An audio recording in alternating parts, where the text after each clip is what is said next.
once again, and welcome to the SNDJ Wedding Reception Planning Podcast, episode number 5. Before we get to this week's topic, I want to introduce myself in case you are new to this podcast. My name is Stacy Knowles, and I am a mobile DJ and wedding reception entertainment planner in Pensacola, Florida.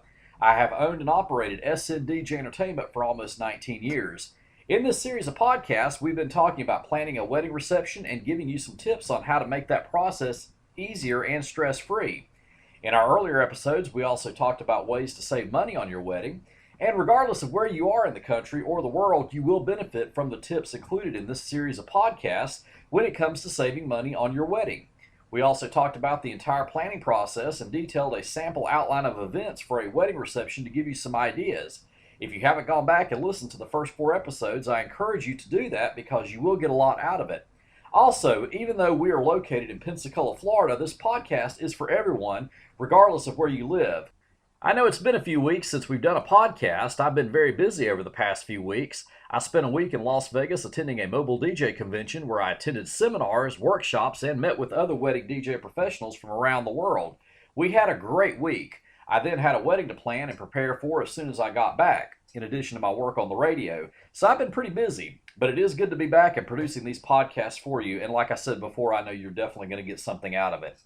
In this week's episode, we're going to be discussing some tips to make your wedding reception successful, and also I'm going to share some interesting stories that I personally witnessed in my almost 19 years of being a professional wedding DJ.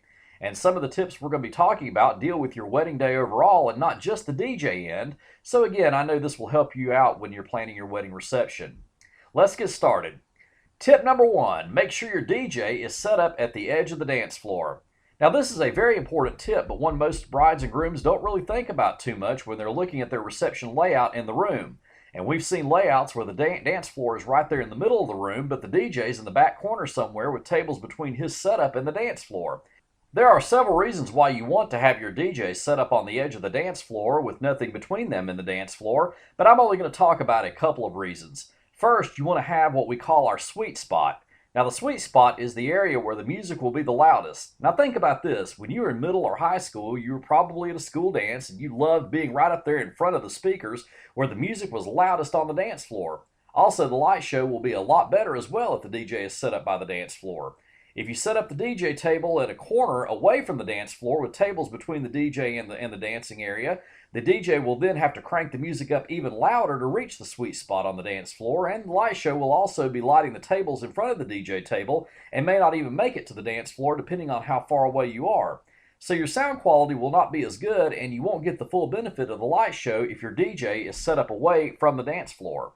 A second reason we recommend having the DJ set up at the edge of the dance floor is not only does it keep the music and lights in the sweet spot, but you're also going to have guests there who aren't into dancing and they're going to want to sit at the tables and socialize. It happens every time. And if your DJ is set up in a corner with tables between him and the dancing area, the music is going to be especially loud for those guests sitting at those tables. It's also true during dinner as well. The music is really going to be loud for those guests, and, well, your grandmother probably will not appreciate that if she has to be seated directly in front of the speakers with it really, really loud. And what we want to do, again, is have the DJ at the edge of the dance floor with nothing between him and the dance floor. That way, everyone who wants the music loud can be on the dance floor in front of the speakers in the sweet spot, while those guests who want to socialize can sit at tables and still enjoy their conversation. They can still hear the music, but it's not so loud that they're not able to enjoy their conversation. And it works out well for everyone by making sure your DJ is set up on the edge of the dance floor with nothing between him and the dancing area. Tip number 2, don't put your DJ on a balcony or loft high up above the dance floor. Barn weddings have become very popular around Northwest Florida, and they may be popular where you are as well. Now let me stress, when I say barn, I'm not talking about an actual barn with horses, chickens, and hay bales in them. I'm talking about buildings in the shape of a barn that are specifically used for weddings and events.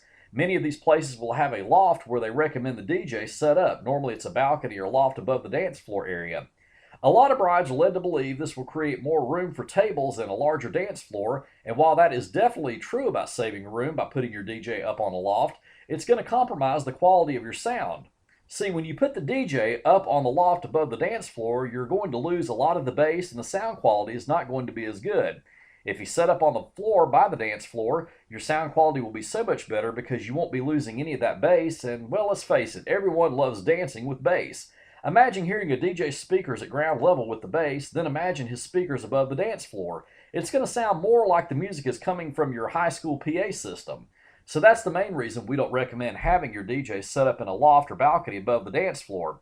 When I've recommended this for brides and grooms, oftentimes they've chosen to put the bride and groom's table up on the loft so that they can look over their guests during dinner, and that's always a popular alternative as well.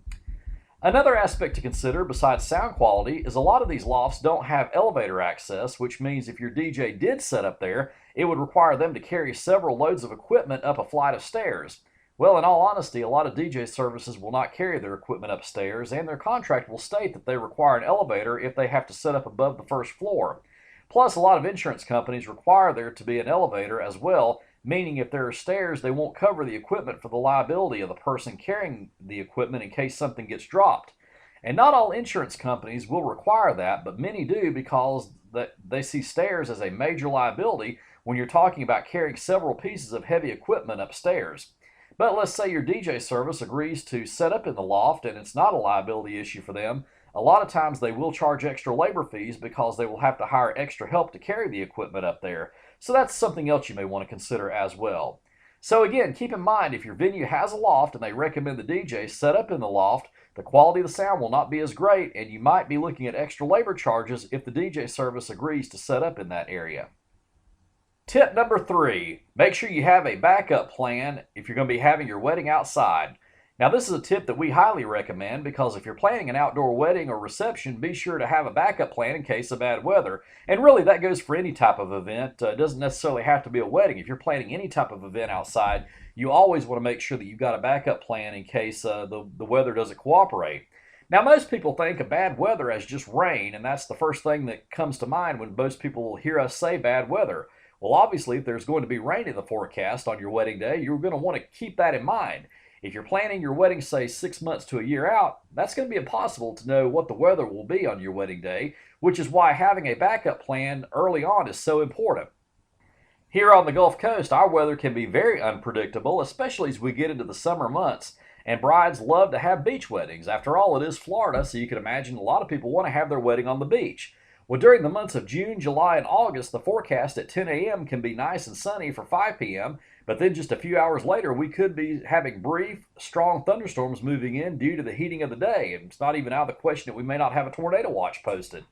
And it's not uncommon here in Northwest Florida. So we recommend having an indoor venue that you can move your wedding to at a moment's notice in case these pop-up thunderstorms appear. Well, in the spring and the fall, it's not that common to have pop-up thunderstorms, but in the summer, we can see a lot of them, and they aren't always forecast and really could just pop up at a moment's notice with not giving you a whole lot of time to plan. But rain isn't the only consideration. You should also consider other elements such as temperature and wind conditions. Now, let's say you're planning on an outdoor wedding in the early spring when temperatures are normally warming up in most places. That sounds like a perfect time to have a wedding outside. But let's say the night before your wedding, you have a very late season cold front move through the area and temperatures drop into the teens or 20s by the wedding day, and temperatures are not expected to get much above freezing and high winds are expected that day. Well, it's very rare, but it happens. You would want to make sure that you had somewhere to move the wedding and reception indoors. It would definitely be a memorable wedding day if you had freezing temperatures and the wind blowing so hard that you had tablecloths and table decorations flying off the tables, but that's not the type of memories that you would really want.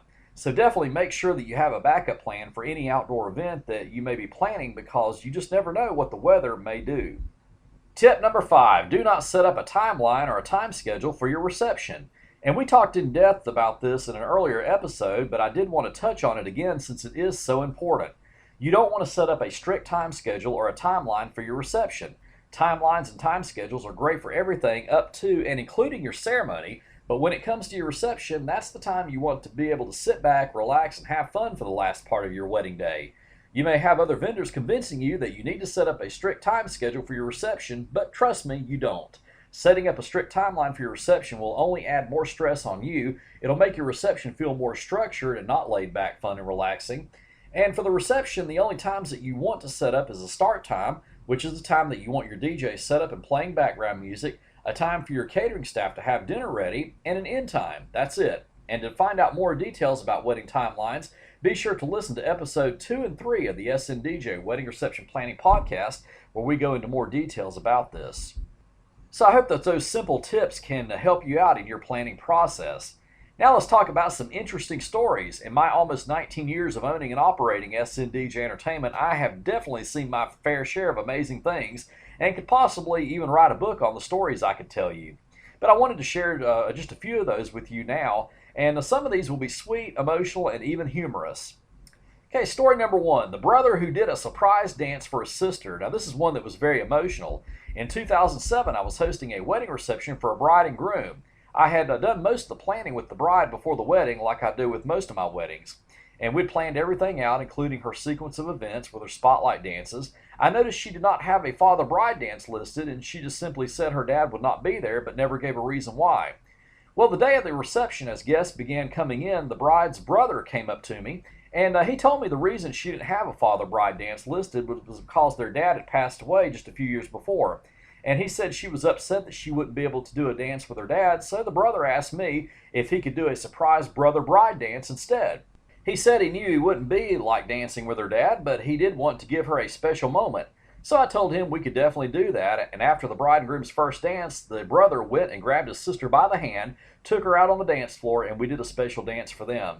It made the bride happy that she could at least share a special moment with her brother, even though her dad could not be there. Story number two, the smoking table. Now, this is a funny story that I think you're going to enjoy. In 2004, I was using a fog machine with my light show. I don't really use it too much now, but I had just set up for a wedding in Panama City Beach, and I always put my fog machine under the DJ table. Well, the way the fog machine worked is I would plug it in, and then it would take a few minutes for it to heat up. The fog was made by putting fog juice in the machine, and I had a button that would light up on the machine that would let me know that the machine was heated up and ready to go. Well, at that point, I just needed to push the button and the fog would start coming out.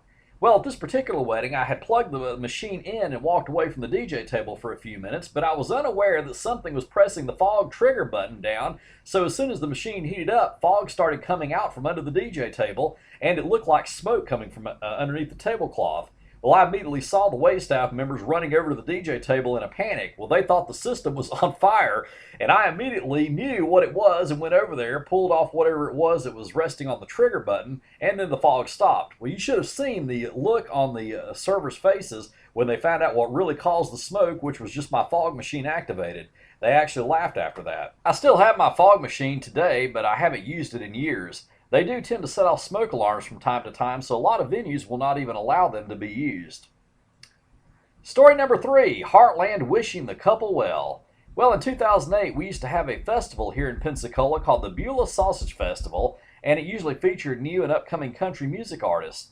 One year, I was working the event for the local country music station I was working for at the time, and one of the groups performing was Heartland, and they have a song that is still popular today. You probably heard of the song, and it's real popular for the father-bride dance. It's called I Loved Her First. Well, as a vendor and employee of the radio station, I was able to meet the group and hang out with them backstage. Well, I had a wedding coming up and just a couple of weeks later, and I knew the bride and groom had chosen I Loved Her First as the father-bride dance. So I talked to the members of Heartland at the festival. I mentioned to them I had a wedding coming up where the bride chose that song, and I got the guys to autograph and personalize a radio station bumper sticker for the bride and groom. Well, 2 weeks later at their wedding reception, right after the father-bride dance, I asked the couple to come out on the dance floor. I presented them with the sticker and told them the group Heartland wanted me to personally congratulate them on their wedding, thank them for choosing their song, and to give them their autographed bumper sticker from the guys. Well, nobody knew I was going to do that, and it was a special moment for the bride and groom. You can only imagine what that was like and the smiles the bride and groom had on their face after that. Story number four, the bride and groom who were eager to leave. Now, we all know getting married is an exciting time, and oftentimes the bride and groom can't wait to start their honeymoon. Well, it's not uncommon for a bride and groom to leave the reception a few minutes early. In 2006, I was hosting a wedding reception, and it was late in the afternoon. It wasn't quite dark outside, but it was getting there. The bride and groom had me contracted until 10 p.m. I think the wedding ceremony began around 4 o'clock that afternoon with the reception following, and they were both at the same venue. It was probably around 7 p.m. in the evening. We had just finished all of the formalities and had gotten into the open dancing. Well, 2 songs into the open dancing, the bride came up to me and said she and the groom wanted to go ahead and do their final dance and their exit, but said everyone else can stay and dance a little while longer if they all wanted to. Well, so that's what we decided to do. Usually when we do the bride and groom's final dance and their send-off, that's the end of the reception, but not this time. Once we did their final dance, everyone moved outside, formed two lines, sent the bride and groom off, then came back into the venue. Well, everyone else stayed until the reception ended at 10 p.m. We kept the party going without the bride and groom for at least 3 hours. It was a great reception. And a few weeks later, I saw the bride's mother, and she talked about how everyone had a wonderful time. I asked her why the bride and groom left so early, and she said, well, my daughter was worried if they waited until 10 p.m. to do their exit, nobody would still be there, so she wanted to do her exit while most of her guests were still there. I laughed and said, you should tell her everyone else stayed until 10. She had a wonderful reception. We wish she could have been there for it. The mom just laughed and said, yeah, I believe they wanted to start their honeymoon early. Story number 5, the bride who hired an unprofessional DJ.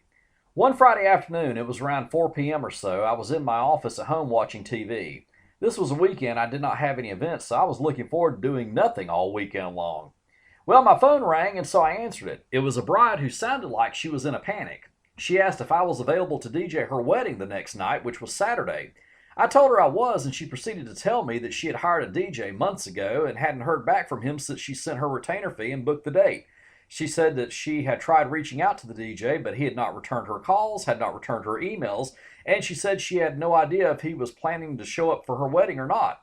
She said she would pay whatever I charged, so I agreed to meet her at a local Starbucks to have a quick consultation, collect her payment, and put a very last-minute wedding planner together. So we agreed to meet. 15 minutes later, just as I was getting ready to walk out the door, she called me and said it would no longer be necessary for us to meet because the DJ finally called her and said that he would be at her wedding the next night. Well, it made me think this is a very valuable lesson for other brides. Any professional wedding vendor, not just the DJ, will always return your calls. And as we've discussed in previous podcast episodes, part of our responsibility as a professional wedding DJ service is we work with you throughout the entire planning process. And the fact that this DJ had not been in contact with her since he took her retainer fee means that he didn't prepare for the reception. He didn't have any idea about her events she wanted, the music, nor any other details that literally take weeks to plan out. I never heard back from this bride following her wedding, but if I had to bet, I would say she probably wasn't too happy with the end result. In this situation, I see both parties at fault. First, the DJ for not being professional, not following up with her, and not giving her any information so he can plan the reception. Then I find the bride at fault because when the DJ wouldn't return her calls and emails, never gave her any forms to fill out, nor bothered to find out any details about her reception, that should have been a huge red flag. She should have hired another DJ, a more professional DJ, weeks, if not months before, and not waited until the night before her wedding to start making alternate plans. And finally, story number 6. The dad hired a friend to DJ who let the bride and groom down. In our final story, I had a similar situation than one we just talked about. As I mentioned in previous episodes, SNDJ Entertainment participates in a large bridal expo in Pensacola in early January. One year, I had a bride come by my table. She liked what she saw, and she wanted to schedule a consultation, so we did. About a week later, I met with her and her mother at Starbucks where we went over everything. Well, the bride and her mom both agreed that they thought I was very professional and wanted to hire me for the wedding, which was going to take place that next October. Again, this was in January when we had our consultation. The mother of the bride said they would have to talk it over with Dad since he was paying, but they had their mind pretty much made up. So I thought, okay, this is great. They're going to go ahead and book. Well, a few days later, the bride sent me an email and said that her dad had a friend who offered to DJ the wedding for a lower price, and since he was paying, she had no other choice but to go with that. So I thanked her for her time and wished her luck. Well, fast forward to September. One afternoon, I got a call from that particular bride's mother. She asked me if I remembered her and her daughter, then asked me if I was still available for their date, which I was, and it was just now 3 weeks away.